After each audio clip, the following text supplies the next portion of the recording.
أعوذ بالله من الشيطان الرجيم. بسم الله الرحمن الرحيم. الحمد لله رب العالمين الرحمن الرحيم مالك يوم الدين إياك نعبد وإياك نستعين اهدنا الصراط المستقيم صراط الذين أنعمت عليهم غير المغضوب عليهم ولا الضالين آمين. Tuan-tuan dan puan-puan muslimat yang dirahmati Allah sekalian, alhamdulillah kita masuk fasa yang kedua daripada bulan Ramadan ini. Mudah-mudahan kita terus istiqamah, konsisten melakukan amalan-amalan ketaatan kepada Allah Subhanahu wa taala, dan kita mohon kepada Allah agar kita diberikan kekuatan ini sehinggalah kita berpisah dengan Ramadan nantinya.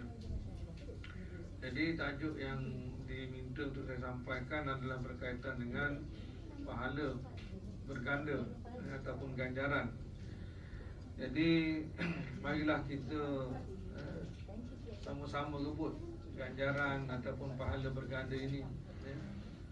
Dan inilah biasanya ungkapan yang kita dengar bila tibanya Ramadan, yang mana kita disuruh dan diminta supaya berhubung untuk mengambil peluang yang ada ini bagi mendapatkan sebanyak mungkin pahala-pahala yang disediakan oleh Allah Subhanahu wa taala.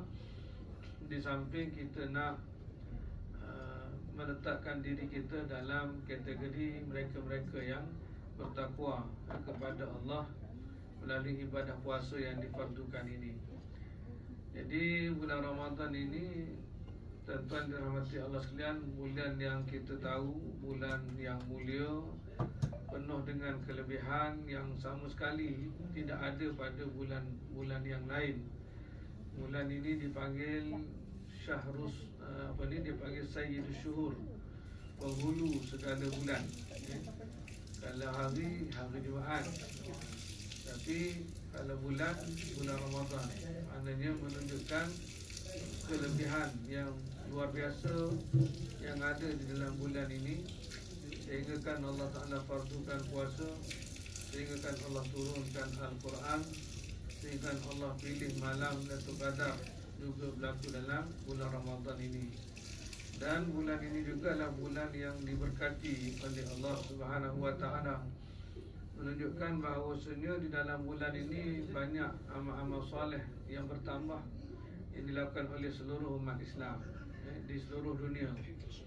Jadi kita bukan saja nak bulan ini diberkati, bahkan kita juga nak agar diri kita diberkati.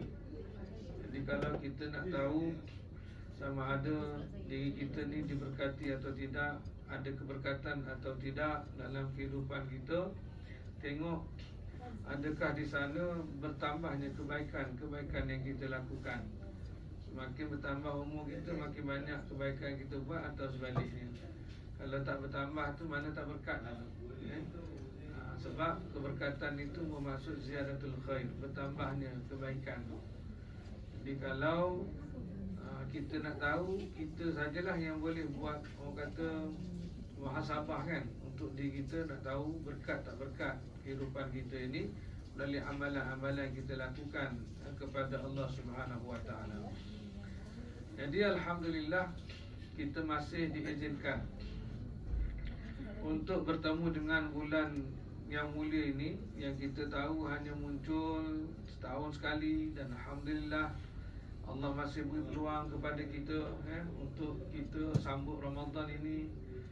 Bahkan kadang-kadang kita tak minta pun dengan Allah untuk bertemu Ramadan, didoakan oleh orang lain, kita mengaminkannya. Dan dari segi kesungguhan minta pun tak, mana kata benar-benar kan, mana kata ya Allah aku nak bertemu Ramadan. Namun Allah pilih kita, Allah berikan nikmat Ramadan ini kepada kita. Jadi Ramadan ini merupakan nikmat daripada nikmat-nikmat yang lain. Ramadan juga lah nikmat yang sedang kita nikmati pada hari ini, yang kita kena tahu, tak semua orang Allah berikan peluang ini. Dan kita pun tak tahu sama ada tahun depan, tahun yang seterusnya, adakah kita masih berpeluang atau tidak untuk menyambut Ramadan yang penuh dengan keberkatan dan dimuliakan oleh Allah Subhanahu Wa Taala, dengan ditawarkan ganjaran-ganjaran pahala-pahala yang berlipat kali ganda bagi mereka-mereka yang menginginkannya. Jadi setiap orang Islam yang beriman kepada Allah sangat-sangat menantikan kedatangan Ramadan, kerana pada bulan ini, semana disebutkan tadi, setiap amalan kebaikan yang dilakukan pasti akan dilipat gandakan ganjarannya oleh Allah Subhanahu Wa Taala. Sebab orang yang beriman kepada Allah di kalangan orang-orang yang soleh, mereka seronok nak bertemu Ramadan ni, kan? Mereka tak kira dah ini berapa hari, yang penting puasa je, kan? Buat dia amal dalam bulan ni. Dan sayang nak berpisah dengan bulan ini. Bahkan bila mana nak menyambut dia, mereka bersungguh-sungguh dan beria-ia menunggu kedatangan Ramadan ini. Dan kita boleh lihatlah sama ada kita dalam kategori mana. Bila waktu tarikh tengok anak bulan dan berjemaat kan, yang lepas nak diumumkan, ramai kita yang tertunggu-tunggu, yang mengharapkan kalau boleh hari Ahad dah puasa, kan? Dan lagi nak ngopi hari satu, kan? Ramai tak gitu, ramai tuan-tuan. Maknanya sempitnya kita dengan Ramadan, tak sukanya, kan? Kalau orang tu dia tak suka dengan Ramadan, haram hukumnya berdosa, dia kena minta ampun dengan Allah Subhanahu Wa Taala. Tapi kalau orang yang diseronok nak jumpa Ramadan, mudah-mudahan malam ni kita tarawih, besok kita start puasa. Seronok tak sabar. Sebab dia tahu dalam Ramadan ini amalan yang dia buat itu digandakan oleh Allah Subhanahu Wa Taala. Ganjaran yang besar diberikan oleh Allah Subhanahu Wa Taala. Pintu neraka akan ditutup seketat-ketatnya, tak dibuka walau satu pintu. Pintu syurga dibuka seluas-luasnya, tak ditutup walaupun satu pintu. Ini hanya berlaku dalam bulan Ramadan. Jadi tidak heranlah kalau setiap orang Islam yang beriman kepada Allah, dia berlumba-lumba untuk buat kebaikan bagi mencapai pahala yang berganda-ganda di sisi Allah Subhanahu Wa Taala. Jadi yang herannya kalau yang tak berlumba-lumba tu, kan? Sebelum Ramadan sama, masa Ramadan sama, lepas Ramadan pun sama. Kita bimbang. Doa yang telah didoakan oleh malaikat Jibril, diaminkan oleh Nabi, mana kata celakalah orang-orang yang dia berada dalam Ramadan, melalui Ramadan dia tak dapat keampunan Allah Subhanahu Wa Taala. Sebelum Ramadan tak semayang, masa Ramadan tak semayang, lepas Ramadan pun tak semayang juga, kan? Sebelum Ramadan tak tutup aurat, masa Ramadan datang pun tak tutup aurat, lepas Ramadan pun tak tutup aurat. Sebelum Ramadan tak baca Quran, masa Ramadan pun tak baca, lepas pun tak baca juga. Jadi ini yang menghairankan, kerana ganjaran Allah Ta'ala nak beri itu besar sangat, kan? Peliklah. Sebab bukan calang-calang ganjaran Allah nak berikan. Umpama kata hari ni, kalau kita ni orang susah, hutang banyak, rumah tak ada, tidur bawah jambatan, kan? Tiba-tiba datang seseorang yang menawarkan kepada kita, kau nak tak rumah? Kau nak tak aku settlekan hutang-hutang kau? Kau nak tak duit 10 juta? Kan? Takut bank in dalam akaun kau, mana 7 keturunan tak habis makan. Tiba-tiba kita kata, apalah, saya redha. Biarlah saya tidur bawah jambatan sampai mati pun tak apa, kan? Kita nak kata apa orang dia ni? Kita nak panggil apa dia ni? Dua je, sama ada gila ataupun di mana Ustaz itu kata 10 kali bodoh.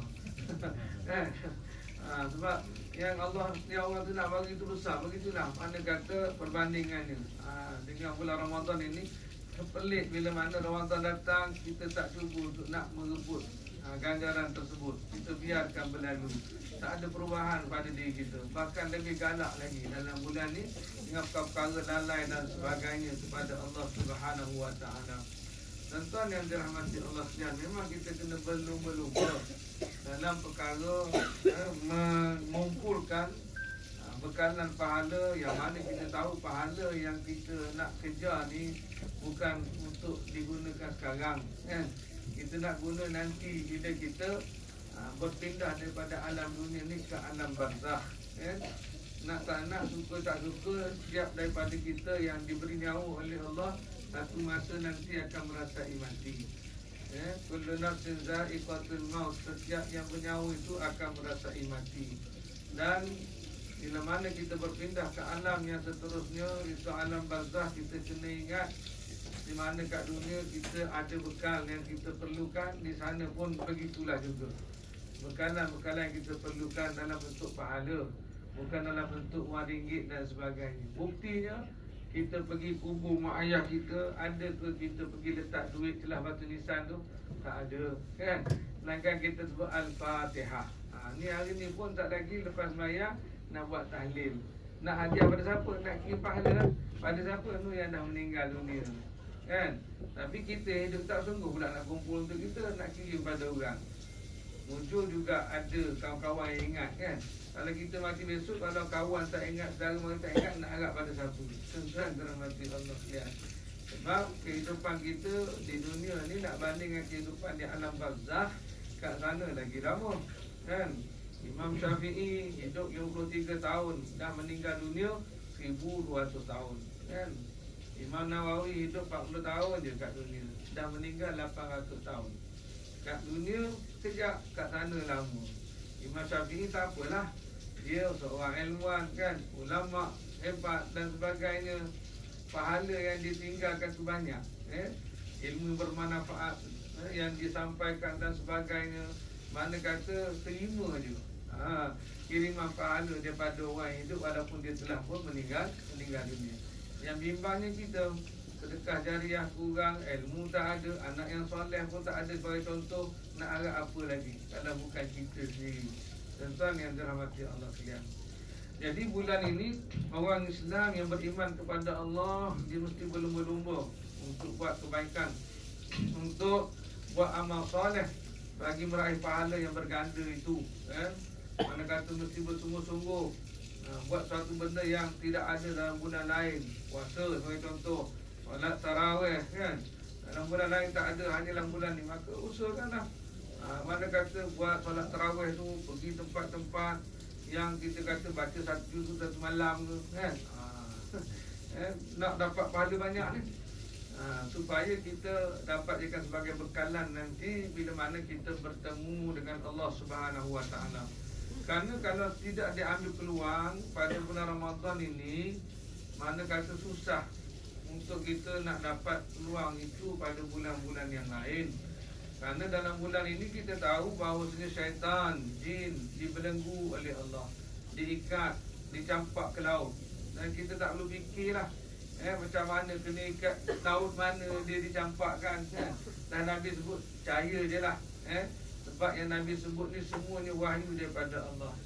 Mana dalil dia dalam Quran, Allah sebut wa ma yantiqu anil hawa in huwa illa wahyu yuha. Tiadalah Nabi berkata-kata untuk hawa nafsu, melainkan apa diperkatakan itu adalah wahyu yang telah diwahyukan oleh Allah.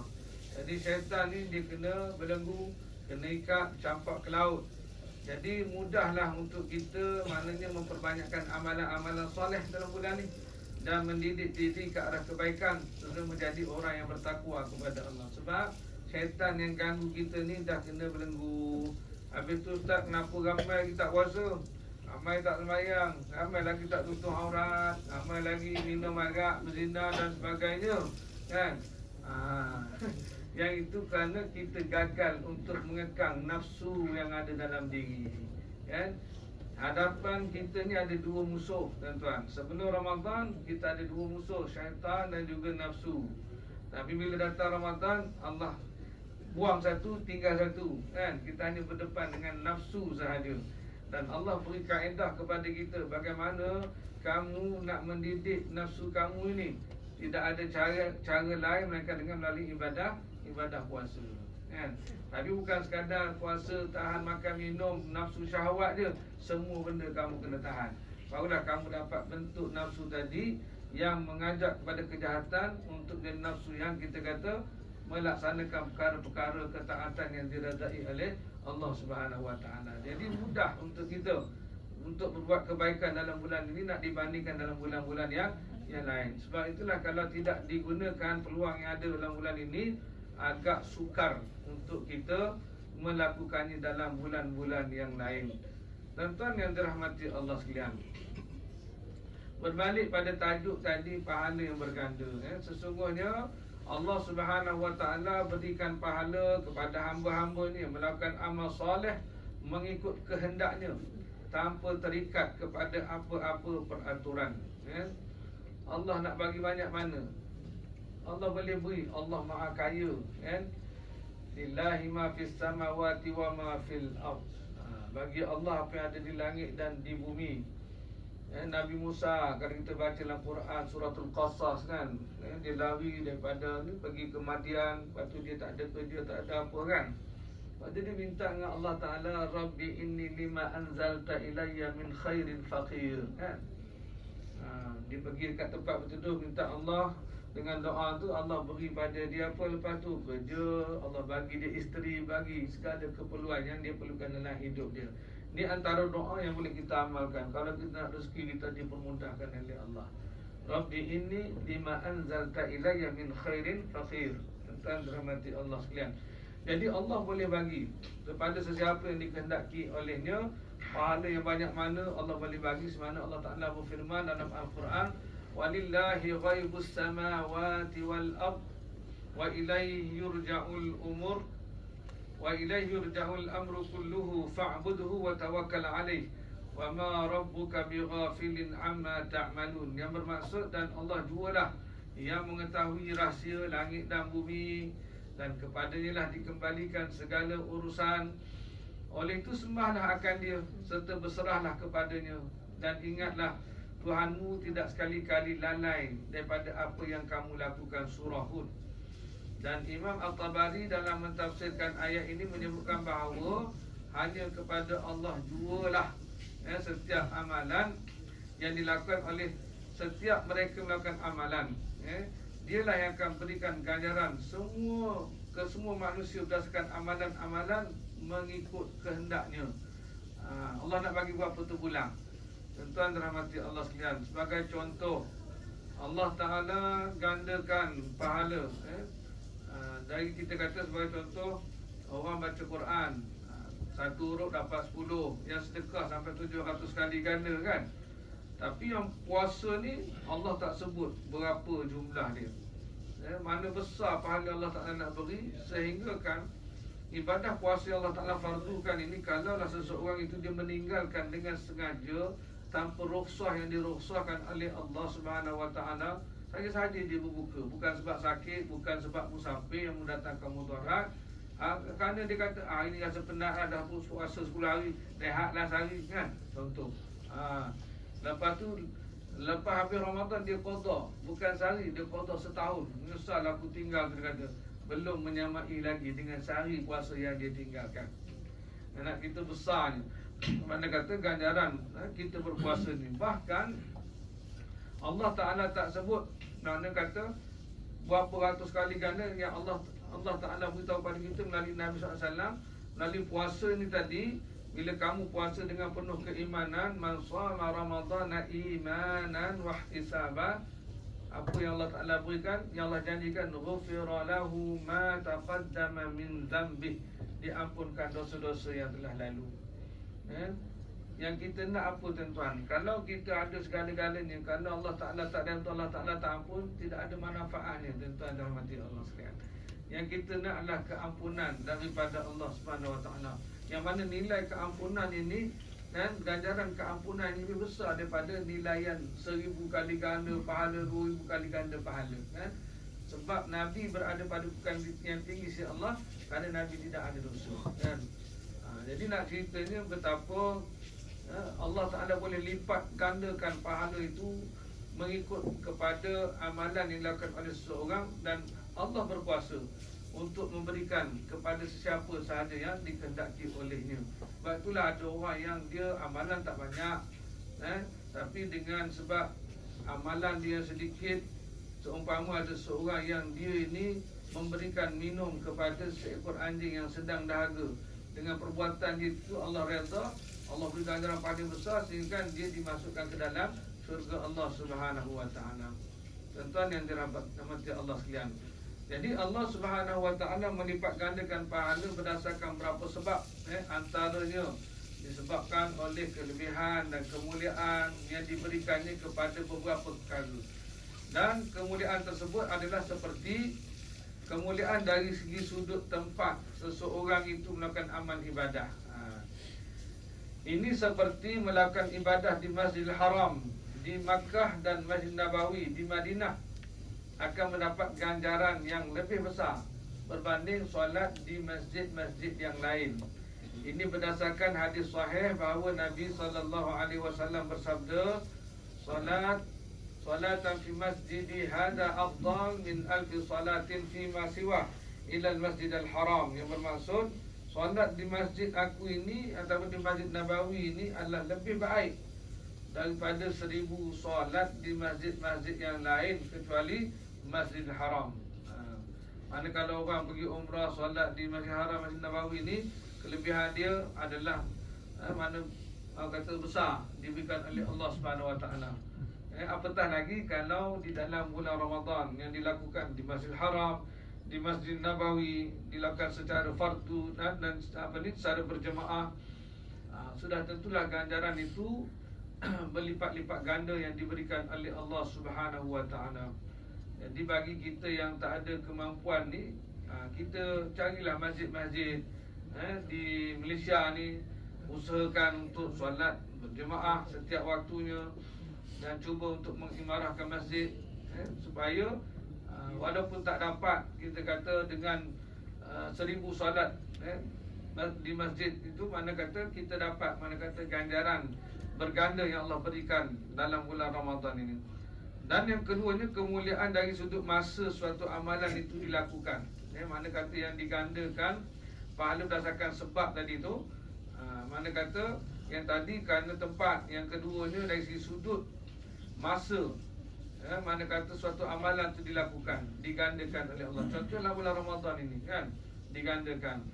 Dan seperti kemuliaan melakukan amal ibadah di bulan-bulan dimuliakan oleh Allah. Di mana bulan Ramadan inilah sebagai contohnya adalah pahala mengerjakan umrah, contoh di bulan Ramadan ini. Ini ramai sebab kita tengok yang pergi buat umrah bulan Ramadan ni, Allahu Akbar tuan-tuan, penuh kan. Kawan saya kata tawaf tu 2 jam kan, bawah tak boleh, kena naik ke atas. Mana kata setiap sudut ada orang ambil gambaran drone tu sampai luar kan, macam musim haji pula bulan Ramadan ni. Jadi sebab apa yang ramai nak pergi sangat bulan Ramadan ni, ada kemampuan ni kan, lain daripada nak rasa suasana, tak lain tak bukan kerana nak kebut ni lah, pahala berganda tadi kan. Semayang di Masjid Nabawi, Masjidil Haram, lebih 1000 solat di masjid-masjid yang lain. Yang keduanya kerana bila buat umrah dalam bulan ini, contohnya adalah pahala mengerjakan umrah di bulan Ramadan sama pahala gandarannya mengerjakan haji. Buat umrah bulan Ramadan ni sama gandaran pahala mengerjakan haji. Ini berdasarkan hadis sahih bahawa Nabi SAW bersabda kepada seorang wanita Ansar, فَإِذَا جَاءَ رَمَضَانَ فَاعْتَمِرِي فَإِنَّ عُمْرَةً فِيهِ تَعْدِلُ حَجَّةً. Yang bermaksud, sekiranya telah tiba bulan Ramadan, maka hendaklah kamu mengerjakan umrah. Ini kerana umrah pada bulan tersebut, pada bulan Ramadan ini, menyamai pahalanya seperti menunaikan haji. Dalam riwayat Muslim, seperti mengerjakan haji bersama aku, bersama Rasulullah sallallahu alaihi wasallam. Sebab ada seorang jemaah masjid tu tiap-tiap tahun dia, mana kata dia pergi haji, pergi umrah bulan Ramadan. Awal Ramadan terus pergi. Orang yang ada duit lah kan. Nak ceritanya ramai orang begitu di seluruh dunia, bukan di Malaysia je, yang menyebabkan jadi orang kata ramai orang di sana. Kerana semata-mata nak mengejar ini, ganjaran pahala yang berganda yang Allah berikan berdasarkan kepada sudut masa suatu amalan itu dilakukan. Kalau bulan lain tak dapat, mana kata pergi umrah seperti mana pahala buat haji, mana biasa je. Tapi dalam Ramadan ni Nabi sendiri sebut kelebihan dia, mana kata seperti dia menunaikan haji. Dan kita doakanlah mudah-mudahan satu masa nanti Allah izinkan kan, pada pernah pergi tu alhamdulillah lah kan, Allah izinkan untuk kita dapat peluang yang seumpama ini. Dan yang ketiganya, kemuliaan dari sudut orang yang melakukan ibadah dengan ketinggian kedudukan di sisi Allah Subhanahu wa taala dan ketakwaannya. Contohnya Allah Subhanahu wa taala melebihkan kedudukan umat Nabi Muhammad sallallahu alaihi wasallam berbanding umat-umat lain sebelumnya. Mana kata berganda pahala tu dari sudut orang yang buat ibadah tu. Umat dulu tak dapat, tapi Allah Ta'ala lebihkan kedudukan umat Nabi Muhammad, mana kita semua ni berbanding umat-umat sebelumnya.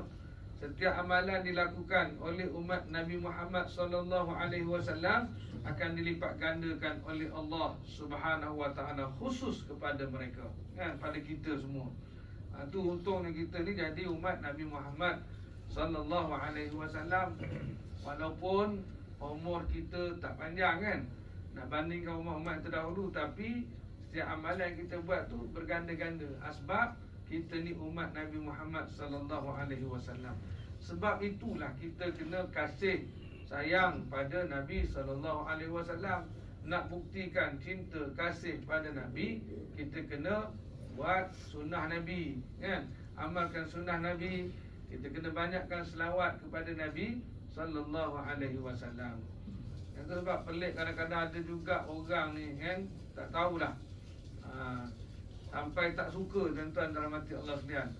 Dia mungkin tak kata dia tak suka pada Nabi, tapi tindakan dia secara jelasnya menunjukkan mana kata itulah mana kata pendirian dan sikap dia sebenar. Sebagai contoh, waktu Masjid Wilayah buat ambang tahun baru tu, buat majlis 1 juta selawat, kan, majlis 1 juta selawat.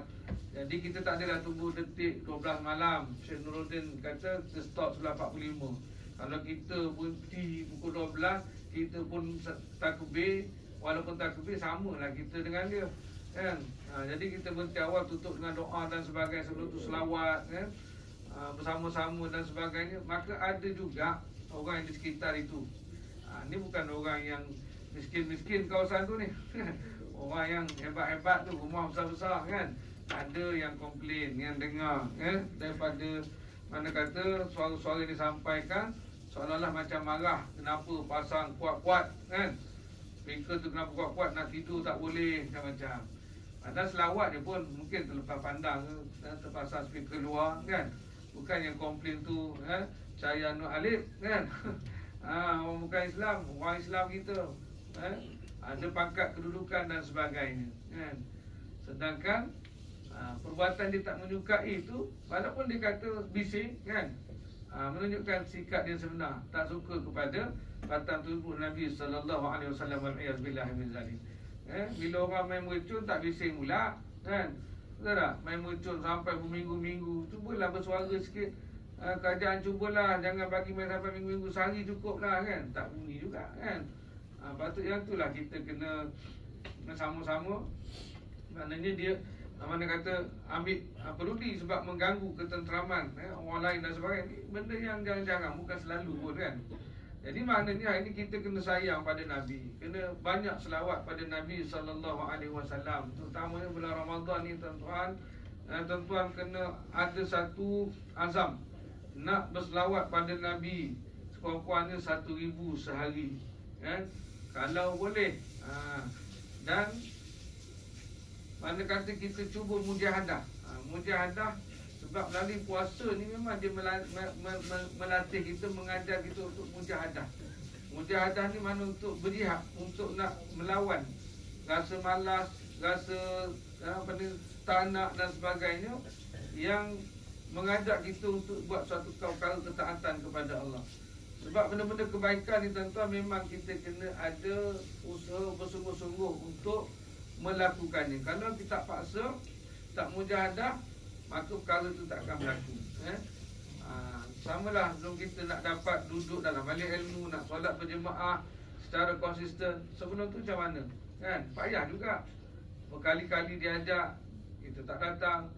Tapi kita mujahadah lawan, walaupun nak, walaupun kita cuba juga, akhir sekali dah jadi suatu kebiasaan. Jadi begitulah juga dengan selawat pada Nabi SAW. Kalau kita yang dah dapat 1000 tu, alhamdulillah, perbanyakkan lagi, insya-Allah. Kerana kita nak mengejar pahala berganda yang disediakan oleh Allah. Yang Allah berikan kemuliaan itu berdasarkan pada sudut yang kita sebut tadi, masa tadi, kan? Masa tu.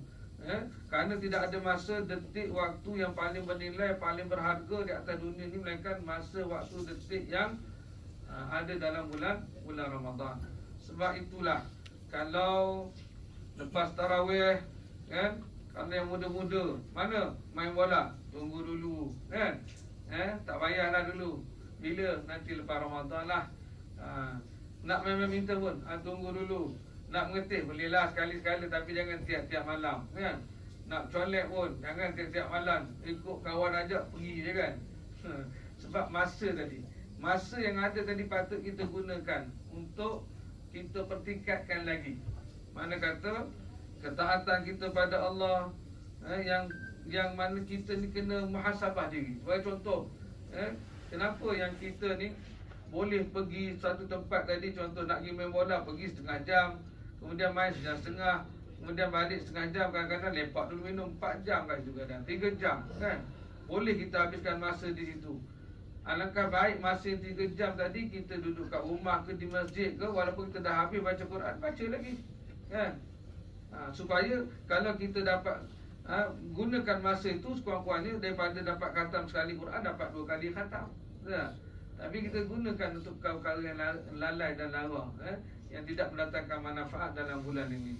Jadi kalau tak nak buat apa pun, tak payah pergi. Maksud kata menghormati bulan ini, bulan yang Allah Ta'ala muliakan, yang Allah Ta'ala nak beri ganjaran yang besar tadi. Malu kita pada Allah Subhanahu Wa Ta'ala. Mana kata tunggulah lepas Ramadan. Sebab Allah nak beri ni, sehingga kan ada suatu suara yang menyeru kita setiap malamnya, ya bariyal khair aqbil, wahai orang yang mengharapkan kebaikan, terimalah, buatlah segala perkara baik yang dalam bulan ini. Aku dah buka pintu syurga seluas-luasnya, dah tutup pintu neraka, kan? Kemudian orang yang ikhlas beribadah pada aku dalam bulan ini akan dibebaskan daripada api neraka. Dan kita tak tahu nama kita dalam senarai mana, ahli syurga kah, ahli neraka, di Lauh Mahfuz Allah, kan?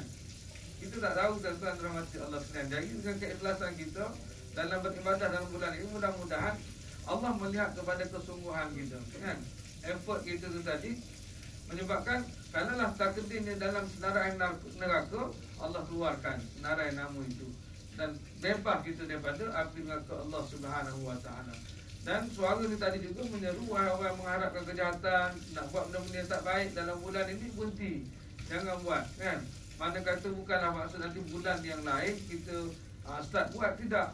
Maknanya kita menghormati bulan ini yang Allah Ta'ala beria-ia nak beri kepada kita, kan?